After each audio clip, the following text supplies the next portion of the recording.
जय हिंद बच्चों। आज मैं आपको बिहार बोर्ड 10th क्लास 2022 में जो फाइनल एग्ज़ाम होने वाला है उसमें सामाजिक विज्ञान के कुछ महत्वपूर्ण सब्जेक्टिव क्वेश्चन लेकर आया हूं, जो 100% गेसिंग किया गया क्वेश्चन है। इसीलिए आप इस वीडियो को अंत तक ज़रूर देखें और अच्छा लगे तो लाइक सब्सक्राइब शेयर ज़रूर कीजिएगा। तो मेरा पहला क्वेश्चन है जो उसको दिया गया है, इसमें सत्ता की साझेदारी लोकतंत्र में क्या महत्व रखती है। तो इसका आंसर है, पहले सत्ता की साझेदारी लोकतंत्र में क्या महत्व रखती है इसके बारे में सुनिए। सत्ता क्या होता है? सत्ता का तात्पर्य होता है जो राजनीतिक दल, मुख्यमंत्री, विधायक, प्रधानमंत्री किसी न किसी राजनीतिक दल का होता है और वो उस पर काबिज होता है सत्ता पर। मुख्यमंत्री से अपने सत्ता पर काबिज होता है ना। साझेदारी का मतलब होता है जो पार्टनर, हिस्सेदार, जब दो आदमी मिलकर कोई कार्य करता है उसे साझेदारी कहते हैं। लोकतंत्र का मतलब होता है जो मेरा भारत देश एक लोकतांत्रात्मक देश है, क्योंकि भारत में सभी जाति धर्म समुदाय के लोगों को अधिकार मिला है और उन्हें अपने सभी कार्य करने का अधिकार मिला है। तो आप सत्ता क्या है, साझेदारी क्या है और लोकतंत्र क्या है, ये आप समझ गए। तो सत्ता की साझेदारी लोकतंत्र में क्या महत्व रखती है, अब ये आपको समझना है। तो लोकतंत्र में जब विभिन्न जाति धर्म रंग भाषा आदि पर आधारित मानव समूहों को उचित पहचान व सत्ता में भागीदारी नहीं मिलती है, तो असंतोष एवं टकराव से सामाजिक विभाजन, राजनीतिक सांस्कृतिक टकराव एवं आर्थिक गतिरोध उत्पन्न होते हैं। सत्ता की भागीदारी से उनके हितों एवं ज़रूरतों का सम्मान होता है तो असंतोष कम हो जाता है।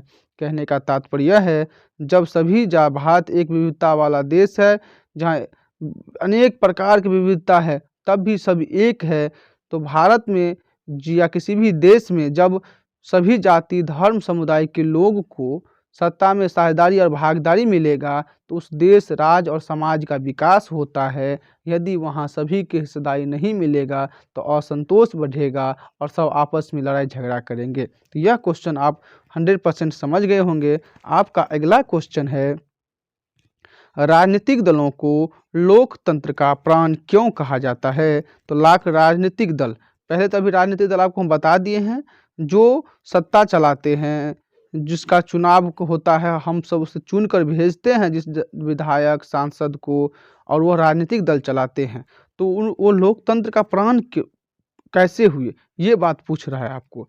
तो इसका आंसर है, राजनीतिक दल लोकतंत्र में काफ़ी महत्वपूर्ण कार्य करते हैं। यानी कि जो राजनीतिक दल है वो लोकतंत्र में बहुत कार्य करते हैं। जनता की समस्याओं के समाधान में इसकी महत्वपूर्ण भूमिका होती है। जनता को जो भी समस्याएं होती है वो तो राजनीतिक दल ही, जो मुख्यमंत्री हो या विधायक हो या सांसद हो, वो समाधान करते हैं। लोकतांत्रिक देश में हजारों लोग अपने विचार व्यक्त करते हैं। यह राजनीतिक दल लोकतंत्र को सहायता करते हैं।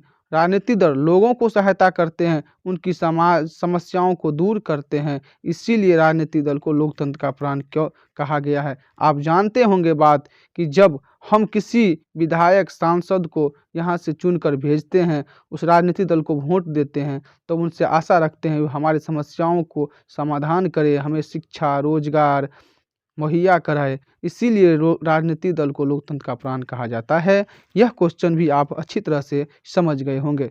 अगला क्वेश्चन है आपका, एटीएम क्या है। एटीएम क्या है? तो एटीएम का विस्तारित रूप होता है ऑटोमेटिक टेलर मशीन, अर्थात स्वचालित टेलर मशीन। कहने का तात्पर्य है एक ऐसा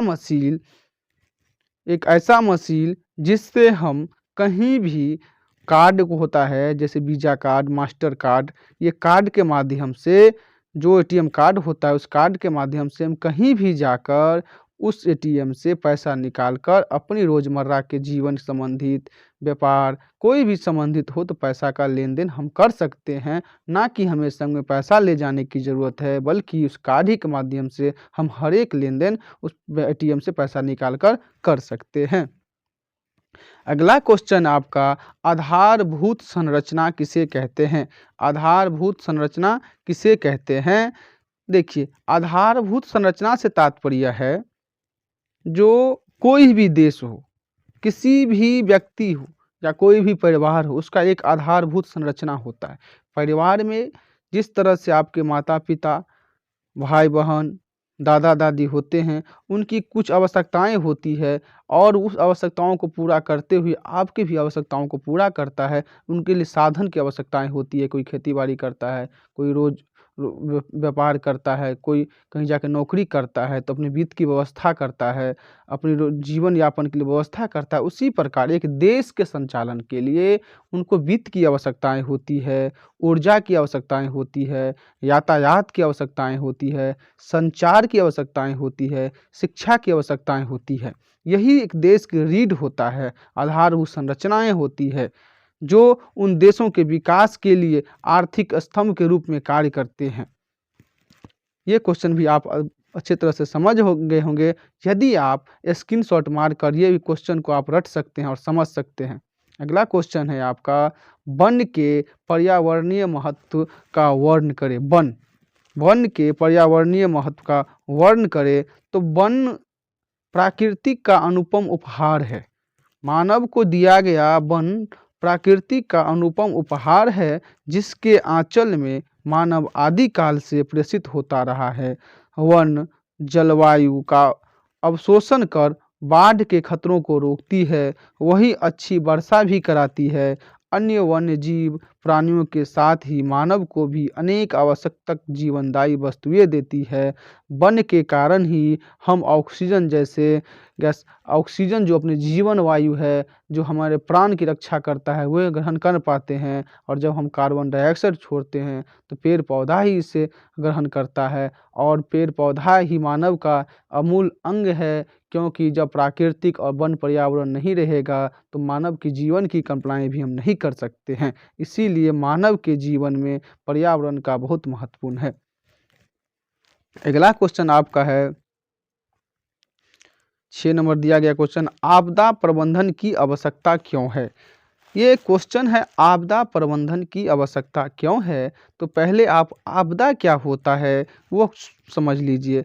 आपदा का मतलब होता है जब कभी भी कोई घटनाएं होती है जो प्राकृतिक हो या अप्राकृतिक हो, उसे हम आपदा कहते हैं।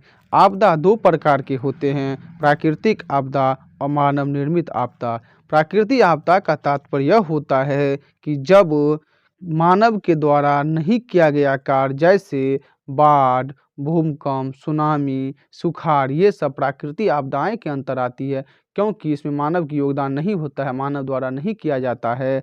जबकि मानव निर्मित आपदा जो है वो आग है, कहीं से एक्सीडेंट है, ये सब मानव निर्मित आपदा है। और आप जो आपदा प्रबंधन की आवश्यकता के बाद जो क्वेश्चन में दिया गया है, प्रबंधन का मतलब होता है मैनेजमेंट, जो आप किस तरह से किसी भी चीज़ का समाधान कर सकते हैं, उसको प्रबंध कर सकते हैं। ये मान लीजिए कहीं बाढ़ आने वाला है, आपदा प्रबंधन की आवश्यकता इसीलिए होती है क्योंकि इसके द्वारा आपदा से पूर्व एवं बाद में कम से कम क्षति हो सके। आपदा से जैविक एवं अजैविक दोनों परीक्षण देकर उसे कुशल बनाया जाता है, ताकि आपदा के समय कम से कम क्षति हो अथवा क्षति से बचा जा सके। कहने का तात्पर्य यह है, जब कहीं बाढ़ आता है, यदि हमें पहले ही पता हो जो बाढ़ आने वाला है, तो वहाँ के व्यक्ति को सुरक्षित ऊंचे स्थान पर ले जाया जा सकता है। इस तरह से कोई सुनामी या चक्रवात आने वाला है तो पहले ही मछुआरों को निर्देशित कर दिया जाता है कि आप समुद्र में नहीं जाइएगा। इससे क्या होता है, तो क्षति कम होता है। इससे ही आपदा प्रबंधन कहते हैं कि जो विपत्ति आने से पहले ही हम सचेत हो जाए। यह क्वेश्चन भी आप बहुत अच्छे तरह से समझ गए होंगे। आपका अगला क्वेश्चन है, भूकंप और सुनामी के बीच अंतर स्पष्ट करिए। मोस्ट भी ये क्वेश्चन है, बार बार आता है। तो भूकंप क्या है, तो भूकंप और सुनामी क्या है, ये पहले आपको जानना होगा, उसके बाद अंतर आप समझ जाएंगे खुद ही। भूपटल के अंदर का तापमान 1000 सेल्सियस से भी अधिक होती है। यहाँ उत्पन्न ऊर्जा तरंग की लहरें चट्टानों में कंपन उत्पन्न करती है। इस कंपन का केंद्र जब स्थल पर होता है तो उसे हम भूकंप कहते हैं, और जब यही कंपन समुद्र या महासागर में होता है तो उसे हम सुनामी कहते हैं। कहने का तात्पर्य है, जब भूमि के अंदर अधिक गर्माहट पैदा हो जाता है। जिस तरह से आप देखते होंगे घर में जो खाना बनाने वाला कुकर होता है, जब कुकर में दाल या चावल दे दिया जाता है, तो उसमें अधिक तापमान गर्माहट होने के कारण वह सीटी के रूप में बाहर निकलता है। उसी तरह से पृथ्वी के अंदर जब अधिक गर्माहट हो जाता है, अधिक उत गर्माहट उत्पन्न हो जाता है, तो वह कहीं न कहीं से बाहर निकलने का प्रयास करता है और जिस स्थल से या जिस जगह से वह निकलता है, वह भूकंप का केंद्र कहलाता है। और यदि वह केंद्र स्थल पर होता है, तो भूकंप कहलाता है और समुद्र में होता है, तो यह सुनामी कहलाता है। आप स्पष्ट रूप से भूकंप और सुनामी के बीच जो अंतर है, वह ज़रूर समझ गए होंगे। अगला क्वेश्चन है आपका, असहयोग आंदोलन जन आंदोलन था कैसे? असहयोग आंदोलन जन आंदोलन था कैसे? सबसे पहले ये जानिए ये असहयोग का मतलब क्या होता है। असहयोग का मतलब होता है जो किसी को सहयोग ना देना, बल्कि उसका विरोध करना। आंदोलन का मतलब होता है अपने अधिकार के लिए लड़ना। जन का मतलब होता है जो समाज के सभी लोग उसमें भागीदारी करें। तो असहयोग आंदोलन महात्मा गांधी के नेतृत्व में आरंभ किया गया प्रथम जन आंदोलन था। इस जन आंदोलन में मुख्यतः 3 कारण थे। इस जन आंदोलन का जो कारण था वह 3 था। पहला था खिलाफत का मुद्दा जो छाया हुआ था उस समय। दूसरा था पंजाब में सरकार की बर्बर कार्रवाई के विरुद्ध और तीसरा था स्वराज की प्राप्ति। ये 3 महत्वपूर्ण कारण थे जो असहयोग आंदोलन करने के लिए महात्मा गांधी जी को विवश किए थे। यह क्वेश्चन भी आप बहुत अच्छे तरह से समझ गए होंगे। अगला क्वेश्चन है आपका, गुटनबर्ग ने मुद्रण का विकास कैसे किया? गुटनबर्ग जो थे वो मुद्रण का विकास कैसे किए थे? यह क्वेश्चन है आपका, ये बार-बार क्वेश्चन आता है। तो गुटनबर्ग ने मुद्रण टाइप बनाने हेतु सीसा, टीन और विषमथ धातुओं से उचित मिश्र धातु बनाने का तरीका ढूँढा। उन्होंने अच्छी मुद्रण स्याही भी बनाई और उनके द्वारा बहुत तरह से मुद्रण की खोज करके मुद्रण बनाने के छपाई मशीन भी उन्हीं के द्वारा, छापा खाना जो आप क्वेश्चन सुने होंगे, वो गुटनबर्ग और मुद्रण का जो है वो छापा खाना दोनों एक ही है। आप अगर गुटनबर्ग याद कर लीजिएगा और छापा खाना जब क्वेश्चन पूछे तो आप इससे भी लिख दीजिएगा, तो आपको नंबर दे सकता है। आपको 10वां नंबर जो क्वेश्चन है वह है आर्थिक नियोजन क्या है? पहले आर्थिक का बात समझ लीजिए। आर्थिक हम किसे कहते हैं? जब कोई व्यक्ति कहीं कार्य करता है और उस कार्य करने के बाद जो उसे पैसा मिलता है वो उसका आर्थिक अर्थ होता है, पैसा होता, आय होता है, उसे हम आर्थिक कहते हैं। नियोजन का मतलब होता है जो प्लानिंग करना। प्लानिंग का मतलब यह होता है कि जब कोई हम कार्य करते हैं तो उसके बारे में सोचते हैं, समझते हैं और निर्णय लेते हैं जो हमें क्या करना है।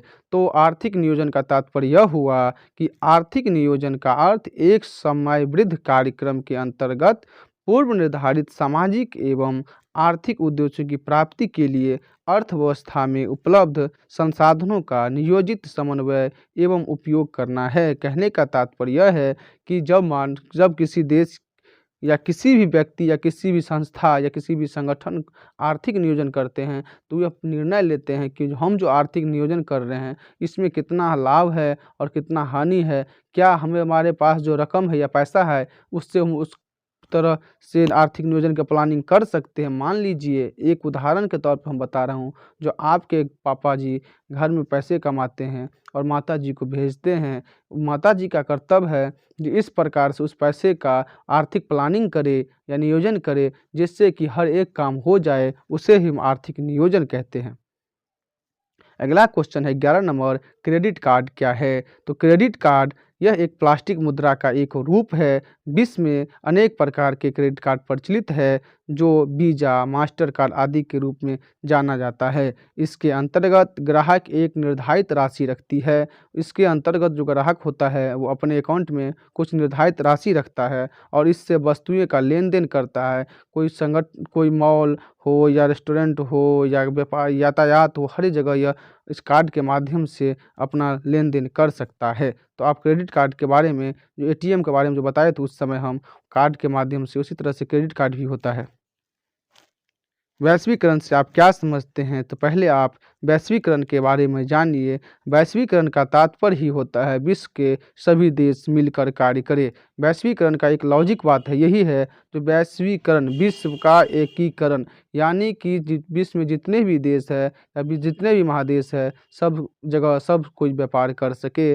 तो वैश्वीकरण वह प्रक्रिया है जिसके द्वारा विश्व की विभिन्न अर्थव्यवस्था का समन्वय या एकीकरण किया जाता है, ताकि वस्तुओं एवं सेवाओं, प्रौद्योगिकी, पूंजी और श्रम या मानवीय पूंजी का भी निर्बाध प्रवाह हो सके। यानी कि वैश्वीकरण के अंतर्गत एक देश दूसरे देश में व्यापार कर सके और दूसरे देश में आके भी व्यापार कर सके, और यातायात, आयात निर्यात, मानव एक जगह से दूसरी जगह कार्य करने या नौकरी करने के लिए जा सके लोग। यही है विश्व का एकीकरण या वैश्वीकरण। अगला क्वेश्चन है, चिपको आंदोलन का वर्णन करिए। कम से कम 10 बार अभी तक बिहार बोर्ड के एग्जाम में पूछा जा चुका है, इसीलिए आप इस क्वेश्चन को स्पष्ट रूप से समझ और रट भी ले। 1970-80 के दशक में उत्तर प्रदेश के टिहरी गढ़वाल पर्वतीय जिले में सुंदरलाल बहुगुणा के नेतृत्व में जनजातियों द्वारा यह आंदोलन हुआ। अधिक पेड़ काटा जा रहा था, यह देखकर यहाँ के लोग पेड़ नहीं काट देने के लिए पेड़ में चिपक जाते थे, जिस कारण इस आंदोलन का नाम चिपको आंदोलन पड़ा। कारण यह था कि उस समय टिहरी गढ़वाल नामक जो पर्वतीय जिला था, वहाँ अत्यधिक पेड़ काटा जाता था, जिस कारण वहाँ के ग्रामीणों को मन में शंका था कि अधिक पेड़ पौधा काटा जाएगा तो हमारे यहाँ रहने के लिए साधन नहीं मिल पाएंगे, हमारे माल पशु सब जो है वो चारा के बिना रह जाएंगे, और हो सकता है कि सरकार को ऐसा मंशा हो जो हमें यहाँ से हटा ना दे। इसी डर के कारण वहाँ के लोगों ने अपनी सभ्यता और संस्कृति को बचाने के लिए चिपको आंदोलन जैसे बड़ा आंदोलन किए थे। आपको ऑब्जेक्टिव भी ऐसा आ सकता है, जो चिपको आंदोलन किनके नेतृत्व में हुआ था, तो आप लिख दीजिएगा सुंदरलाल बहुगुणा के नेतृत्व में। अगला क्वेश्चन है आपका, औद्योगिकरण से आप क्या समझते हैं। औद्योगिकरण से आप क्या समझते हैं, तो पहले ही क्वेश्चन ही लिखा है औद्योगिकरण। कहने का बात यह है कि जब जनसंख्या इस विश्व में या दुनिया में कम था तो लोगों की आवश्यकताएं कम थी, लेकिन जिस तरह से मानव की आवश्यकताएं बढ़ती गई, जनसंख्या बढ़ती गई, तो आवश्यकता तो अवश्य बढ़ेगा। यदि 5 आदमी है और बहुत सारा सामान है तो उसको उपयोग करने वाला तो 5 ही आदमी है, तो उतना आवश्यकता नहीं है। लेकिन जब 500 आदमी हो जाएगा, सामान उतना ही रहेगा, तो उपयोग करने वाला बहुत है। तो जिस तरह से जनसंख्या बढ़ता गया, मानव की आवश्यकताएं बढ़ती गई, लेकिन मानव की आवश्यकताएं पूर्ति होना असंभव होने लगा, क्योंकि जो एक व्यक्ति कितना कार्य कर सकता है। इसीलिए औद्योगिकरण की स्थापना की गई। औद्योगिकरण एक ऐसी प्रक्रिया है जिसमें वस्तुओं का उत्पादन मानव श्रम के द्वारा ना होकर मशीनों के द्वारा होता है। इसमें उत्पादन बड़े पैमाने पर होते हैं, इसके फल खपत के लिए बड़े बड़े बाजार की आवश्यकताएं होती है। कहने का तात्पर्य है, जो एक व्यक्ति किसी कार्य को 5 दिन में कर सकता है, तो मशीन उसी कार्य को 5 घंटे में कर सकता है, तो जल्द ही कार्य हो जाएगा, तो मानव की आवश्यकताएं की पूर्ति जल्द हो जाएगी। इसीलिए औद्योगिकरण का प्रचार प्रसार किया गया, और इसके लिए बाजार की आवश्यकताएं थी तो बाजार की भी व्यवस्था किया गया, क्योंकि जब मानव की जनसंख्या अधिक होगी तो बाजार ऑलरेडी बन जाएगा। आप ये क्वेश्चन औद्योगिकरण क्वेश्चन आप समझ गए होंगे। अगला क्वेश्चन है आपका, जल संसाधन के क्या उपयोग है। जल संसाधन, जल ही जीवन है मानव का, और जल के कारण ही पृथ्वी को नीला ग्रह कहा गया है। तो जल संसाधन के अनेक उपयोग है, जैसे हम पानी पीने के लिए करते हैं, शौच के लिए करते हैं, नहाने के लिए करते हैं, भोजन पकाने के लिए करते हैं, कपड़ा धोने के लिए, किसान सिंचाई के लिए कार्य करता है। भोजन के बिना लोग 1 हफ्ता तो जीवित रह सकता है, किंतु पानी के बिना 1 से 2 दिन जीना मुश्किल है। इसीलिए कहा जाता है कि जल ही जीवन है। तो जल की आवश्यकताएं तो आप सबको मालूम होगा कि आप जल का अपने जीवन में किस प्रकार उपयोग करता है। जल को बचाना आवश्यक है, जल उतना ही उपयोग करे जितना जरूरी हो। अगला क्वेश्चन है आपका, दल बदल कानून क्या है। दल बदल कानून क्या है, तो दल बदल कानून के बारे में आपको जानना जरूरी है। यह दल बदल तो राजनीतिक से प्रेरित है। दल और बदल, दल तो राजनीतिक दल होता है, और बदल मतलब एक दल को छोड़कर दूसरे दल में चले जाना। जब विधायकों और सांसदों को दल बदल से रोकने के लिए संविधान में संशोधन कर कानून बनाया गया, इसके अंतर्गत दी गई शर्तें को पूरा नहीं करने की स्थिति में सदस्यों को असमृद्ध घोषित कर दिया जाता था। कहने का तात्पर्य यह है, जब हमारे द्वारा किसी विधायक सांसद को चुना जाता है, तो यह देखा जाता है वो किस पार्टी से है, और ये किसका कैसा व्यक्तित्व है, और ये क्या मेरा भलाई करेगा कि नहीं। तब वह व्यक्ति आगे जाकर जीत जाता है, और जीतने के बाद देखता है कि वो क्या कर रहा है और नहीं कर रहा है। तब वह अपने लाभ के उद्देश्य से वो दूसरे दल में शामिल हो जाता है, क्योंकि जब वो जीतता है तो उसे कोई ऐसा लाभ या लोभ मिल जाता है तो वो दूसरे दल में शामिल हो जाता है। उस समय जो लोकतंत्र में लोग चुन के अपने सांसदों को, विधायकों को भेजता है, उनके भावनाओं को ठेस पहुंचता है, उनकी आवश्यकताओं की पूर्ति नहीं होता है। तो इस कारण उन्होंने इन पर अनेक प्रकार के नियम कानून बनाए गए और दल बदल कानून पर लागू करके उन्हें उनके सदस्यता को रद्द कर दिया जाता है। अगला क्वेश्चन आपका, वस्तु विनिमय क्या है? वस्तु विनिमय क्या है? तो वस्तु विनिमय का तात्पर्य यह है जो वस्तु से वस्तु की खरीदारी, वस्तु से वस्तु की खरीदारी ही वस्तु विनिमय है। वस्तु विनिमय प्रणाली उस प्रणाली को कहते हैं जिसमें एक वस्तु के बदले में दूसरी वस्तु का आदान प्रदान होता है। दूसरे शब्दों में किसी एक वस्तु का किसी दूसरे वस्तु के साथ बिना मुद्रा के प्रत्यक्ष रूप से लेन देन वस्तु विनिमय प्रणाली कहलाता है।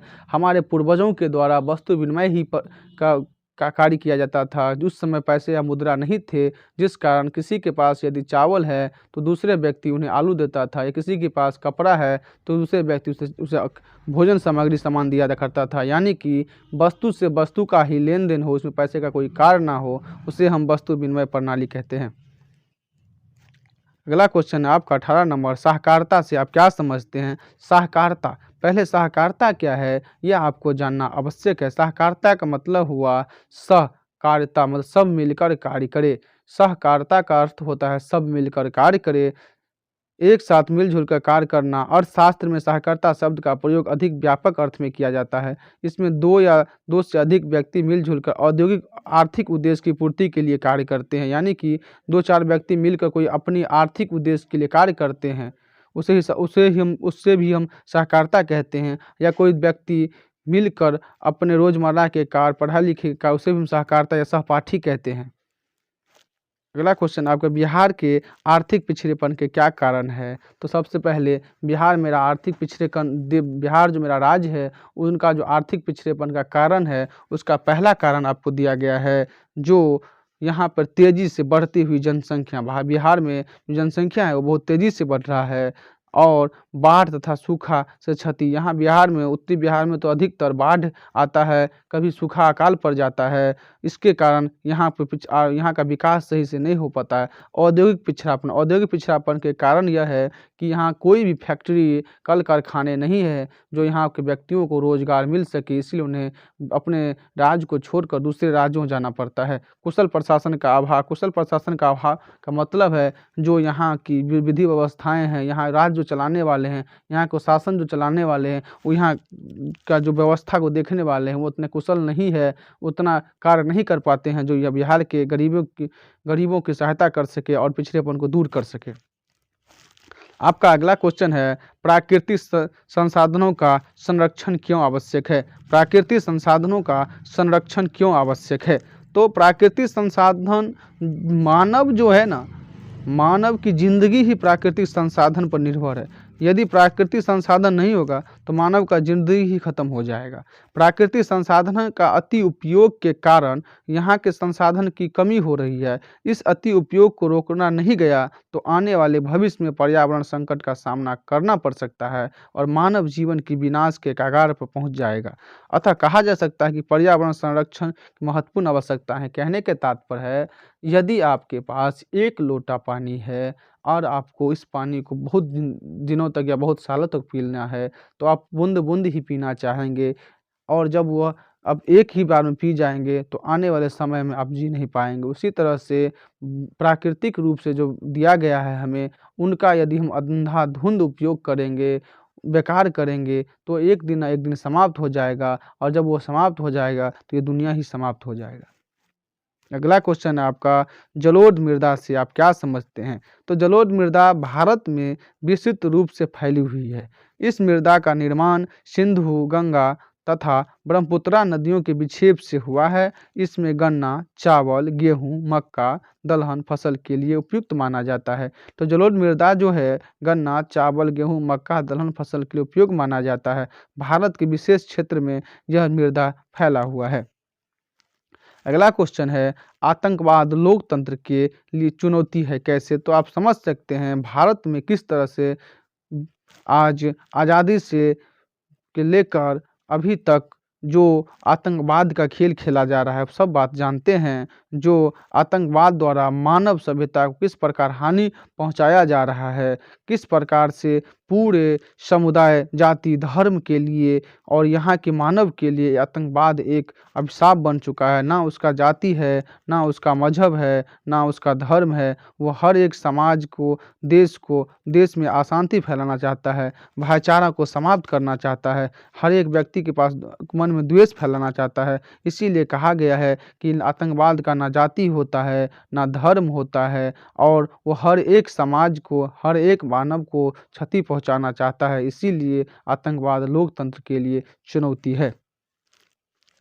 अगला क्वेश्चन है आपका, राजनीतिक दल के प्रमुख कार्य बताइए। राजनीतिक दल के प्रमुख कार्य बताइए। तो राजनीतिक दल के प्रमुख कार्य निम्न है।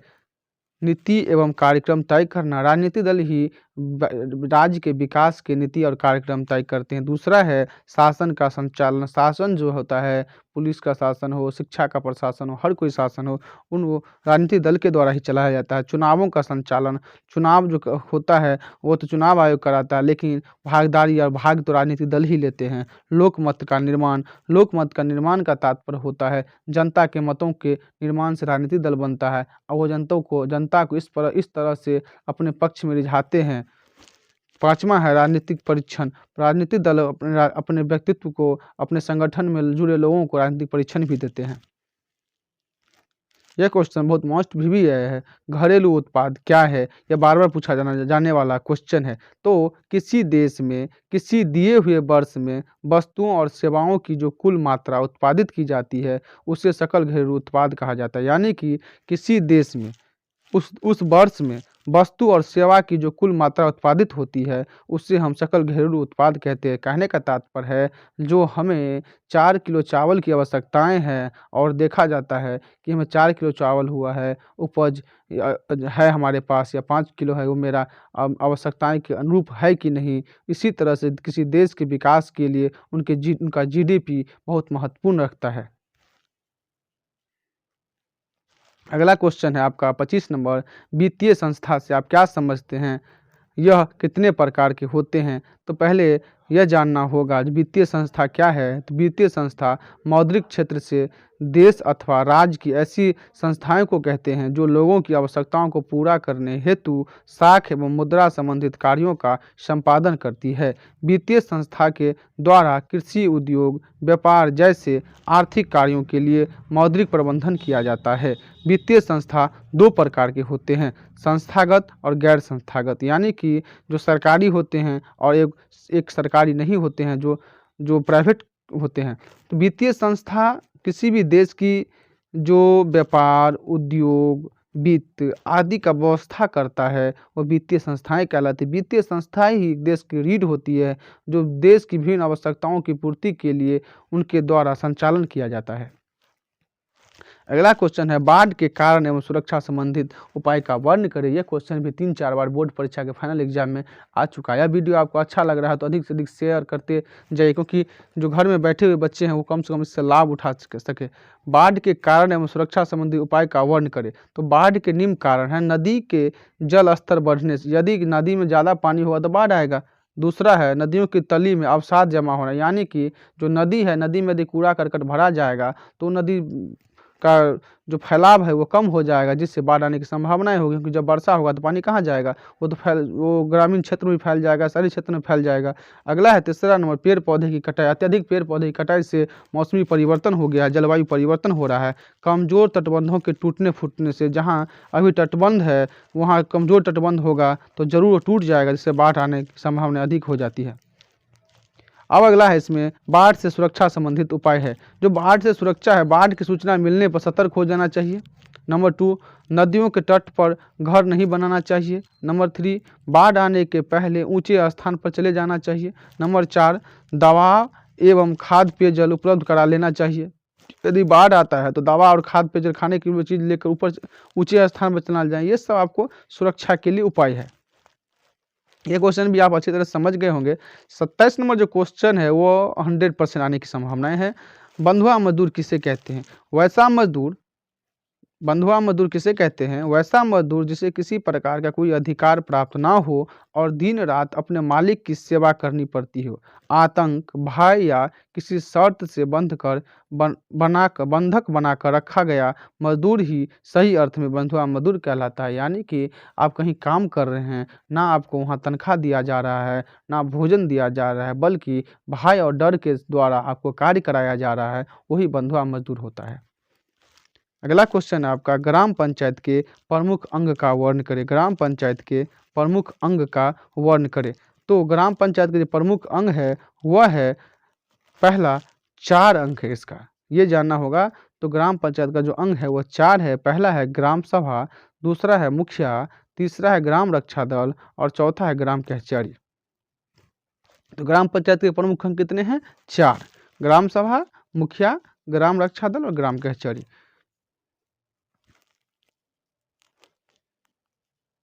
सत्ता में साझेदारी से आप क्या समझते हैं? तो अभी तो अगले ही क्वेश्चन आपको बता दिया गया है, सत्ता में साझेदारी से आप क्या समझते हैं। भाषा नीति क्या है? भाषा नीति भाषा को सही रूप से मान्यता प्रदान कर बोलचाल के अलावा राष्ट्र एवं राज्य के कार्य के लिए मान्यता प्रदान करना। इस नीति में भाषा के विकास पर भी ध्यान रखा जाता है। इसके साथ ही आपसी भाईचारा का भी ख्याल रखा जाता है। भाषा नीति किसी भी भाषा को मान्यता प्रदान करने से पहले उसके बोलचाल, राष्ट्रीय और राज्य के कार्य में मान्यता प्रदान किया जाता है। इससे भाषा का विकास भी होता है और भाईचारा भी बढ़ता है। तो भाषा नीति आप जान गए। अगला क्वेश्चन है आपका, समावेशी विकास से आप क्या समझते हैं? समावेशी विकास से आप क्या समझते हैं? तो आर्थिक विकास की जिस पद्धति या प्रक्रिया से समाज के सभी वर्गों का जीवन स्तर ऊंचा होता जाए तथा समाज का कोई भी वर्ग विकास के लाभ से अछूता नहीं रहे, तो ऐसी ही विकास की क्रिया को समावेशी विकास कहा जाता है। कहने का तात्पर्य है जब सभी गरीब से गरीब और अमीर से अमीर व्यक्तियों के पास हर एक सुविधा समान स्तर से पहुँचे, उसे ही समावेशी विकास कहा जाता है। ना कि गरीब है तो उन्हें छोड़ दिया जाए या कोई मीडियम क्लास का है तो उन्हें छोड़ दिया जाए, ये नहीं किया जाए, बल्कि सभी को उचित माध्यम से उचित पद्धति से आर्थिक विकास की क्रियाएं में भागीदारी दिया जाए, वही सामाजिक विकास कहलाता है या समावेशी विकास कहलाता है। बचत क्या है? बचत का अर्थ होता है आय तथा उपभोग का अंतर बचत कहलाता है। यानी कि जब हम पैसा कमाते हैं और कुछ उसमें से खर्च कर देते हैं और कुछ बच जाता है, उससे ही हम बचत कहते हैं। क्रॉथर के अनुसार व्यक्ति की बचत उसकी आय का वह भाग है जहां उपभोग की वस्तुओं पर व्यय नहीं की जाती। यानी कि बचत बराबर आय माइनस उपभोग, यानी उपभोग का मतलब होता है खर्च। तो जो हम कमाते हैं और खर्च कर देते हैं, उसके बाद जो कुछ बचता है वो मेरा बचत होता है। आपदा से आप क्या समझते हैं? तो आपदा के बारे में अभी भी आपको बता दिए हैं। तो प्राकृतिक में घटित होने वाली वैसी प्राकृतिक या मानव निर्मित घटनाएं जिसके घटित होने के फलस्वरूप अधिक संख्या में मानव, जीव, जंतु, धन, संपदा आदि का नुकसान हो जाता है, उसे ही आपदा कहलाता है या आपदा कहते हैं। जैसे भूकंप, बाढ़, सूखा, आतंकवाद इत्यादि। तो आपदा 2 प्रकार के पहले ही आपको बता दिए हैं, प्राकृतिक और मानव निर्मित आपदा। हरित क्रांति से आप क्या समझते हैं? देखिए, जब जनसंख्या इस विश्व की कम थी, अब जनसंख्या बढ़ता गया, तो जनसंख्या जब बढ़ा तो अनेक प्रकार के आवश्यकताएं भी बढ़ गई। तो भारत में अधिक अन्न उत्पादन के लिए उन्नत बीज, रासायनिक उर्वरक, कीटनाशक, सिंचाई के साधनों को अपनाने पर जोर दिया गया। इस कारण फसलों की उत्पादकता काफ़ी बढ़ गई। गेहूं जैसे खाद्यान्न उत्पादन में तो गुणवत्ता के रूप से वृद्धि हुई। कृषि के क्षेत्र में यह क्रांति के नाम से जानी जाती है, हरित क्रांति। सबसे पहले आप इंग्लैंड में चालू हुआ, ब्रिटेन में जो हरित क्रांति थी। औद्योगिक क्रांति वो भारत में एस स्वामीनाथन जी के द्वारा यह सोचा गया कि भारतीय किसान बहुत मेहनत करते हैं, उसके बावजूद भी उन्हें अधिक पैदावार नहीं होता है, तो उन्हीं के द्वारा एस स्वामीनाथन के द्वारा ही भारत में हरित क्रांति का शुरुआत किया गया था। गुप्त मतदान पत्र क्या है? गुप्त मतदान पत्र क्या है? तो भारतीय राज्य व्यवस्था में मतदाताओं को मत पत्र दिया जाता है जिस प्रकार उम्मीदवार का नाम एवं चिन्ह अंकित रहता है। जिस पर उम्मीदवार का नाम एवं चिन्ह अंकित रहता है, मतदाता अपने पसंद के उम्मीदवार के नाम के सामने मोहर मारकर अपना मत गुप्त तरीके से प्रदान करते हैं, जिसे गुप्त मतदान पत्र कहा जाता है। कहने तात्पर्य अभी मुखिया इलेक्शन हुआ था जिसमें आप देखे होंगे जो ईवीएम से किया गया, लेकिन पहले क्या होता था, अभी भी सरपंच का जो हुआ उसमें एक बैलेट रहता है और एक बॉक्स रखा रहता है, उसमें आप मोहर मार दीजिए, उसमें चिन्ह रहता है, जो सदस्य को आप वोट देना चाहते हैं उसका चिन्ह रहता है, नाम रहता है, उस पर मोहर मार दीजिए, मोड़ कर उस बक्सा में रख दिया जाता है, जो कोई देख नहीं पाता है, उसे हम गुप्त मतदान पत्र कहते हैं। अगला क्वेश्चन है आपका, लैंगिक असमानता क्या है? लैंगिक असमानता क्या है? तो लैंगिक असमानता का अर्थ होता है लिंग के आधार पर असमानता, यानी कि लड़के और लड़कियों में फर्क करना। लैंगिक असमानता सामाजिक असमानता का एक महत्वपूर्ण रूप है। यद्यपि लैंगिक असमानता सामाजिक संरचना के हर क्षेत्र में दिखाई पड़ता है। महिलाओं के कार्य क्षेत्र घर के अंदर तक ही सीमित रहता है। उनका काम खाना बनाना, कपड़ा साफ करना, सिलाई कढ़ाई करना तथा बच्चों का लालन पोषण करना आदि। यह सोच मानव में घर गया है कि बेटी को घर से बाहर नहीं दिया जाना चाहिए, पढ़ना देना चाहिए, उन्हें अधिकार नहीं देना चाहिए, लड़के को अधिक मानना चाहिए। मतलब लिंग के आधार पर जो भेदभाव किया जाता है उससे हम लैंगिक असमानता कहते हैं। मिश्रित अर्थव्यवस्था क्या है? मिश्रित भारत एक मिश्रित अर्थव्यवस्था वाला देश है। मिश्रित अर्थव्यवस्था वो अर्थव्यवस्था जहां उत्पादन के संसाधनों का स्वामित्व सरकार तथा निजी व्यक्तियों के पास होता है। भारत एक मिश्रित अर्थव्यवस्था वाला देश है। यह अर्थव्यवस्था पूंजीवादी एवं साम्यवादी के बीच का रास्ता है, यानी कि जो निजी क्षेत्र में से और सरकारी क्षेत्र दोनों से भारत के पास जो राज्य या देश के पास अर्थ आता है या पैसा आता है उसे हम अर्थव्यवस्था कहते हैं। तो भारत मिश्रित रूप से अर्थव्यवस्था आता है, यानी कि निजी क्षेत्र से भी और सरकारी क्षेत्र से भी।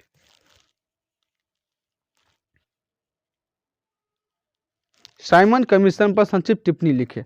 साइमन कमीशन तो 1919 ईस्वी में रॉयल एक्ट पारित करते समय सरकार ने यह घोषणा की थी कि 10 वर्ष के पश्चात पुनः सुधारों की समीक्षा होगी, परंतु समय से पूर्व ही नवंबर 1927 ईस्वी में साइमन कमीशन की नियुक्ति हुई जिसमें एक भी भारतीय नहीं थे। फलतः भारतीयों ने इसका जबरदस्त विरोध किया। कहने का तात्पर्य है जो रॉयल एक्ट जब पारित हुआ था तो सरकार ने कहा कि यह 10 साल के बाद पुनः समीक्षा होगी, परंतु समय से पूर्व भी इसको समीक्षा कर दिया गया। 1927 में साइमन कमीशन को नियुक्त कर दिया गया जिसमें एक भी भारतीय नहीं था। यह भारतीयों को बहुत खला और भारतीय ने इसका विरोध किया। सविनय अभ्याग आंदोलन का वर्णन करें। सविनय अभ्याग आंदोलन ब्रिटिश उपनिवेशों के खिलाफ गांधी जी के नेतृत्व में छोड़ा गया यह आंदोलन दूसरा ऐसा आंदोलन था जिसका सामाजिक आधार काफी व्यापक था। 1930 में प्रारंभ हुआ इस आंदोलन के निम्न कारण थे: साइमन कमीशन की नियुक्ति, नेहरू रिपोर्ट, तीसरा है विश्वव्यापी आर्थिक मंदी का प्रभाव और चौथा है पूर्ण स्वराज की मांग। यानी कि सत्याग्रह आंदोलन जो किया गया था वह ब्रिटिश उपनिवेशवादों के खिलाफ किया गया था। अगला क्वेश्चन है और लास्ट क्वेश्चन है, इसके बाद मैं यह वीडियो का सेकंड पार्ट लाऊंगा, उसमें भी आपको सब्जेक्टिव कराऊंगा। सौर ऊर्जा का उत्पादन कैसे होता है? तो सौर किरणों को फोटो वोल्टाइक सेलों में संचित कर इन किरणों को ऊर्जा में परिवर्तित कर सौर ऊर्जा का उत्पादन किया जाता है, जिससे हीटर, कूलर्स, पंखे, लाइट जैसे उपकरण चलाए जाते हैं। सौर ऊर्जा जो है पुनः पूर्ति योग्य है और नवीकरणीय ऊर्जा है। नवीकरणीय ऊर्जा है जो कभी समाप्त नहीं होता है। सौर किरणों को फोटोवोल्टाइक सेल में संचित किया जाता है, कर इनको किरणों को ऊर्जा में परिवर्तित कर लिया जाता है और सौर ऊर्जा का उत्पादन किया जाता है, जिससे कि हीटर, कूलर्स आदि पंखे चलाए जाते हैं। यह वीडियो आपको अच्छा लगा हो तो चैनल को लाइक, सब्सक्राइब, शेयर जरूर कीजिएगा।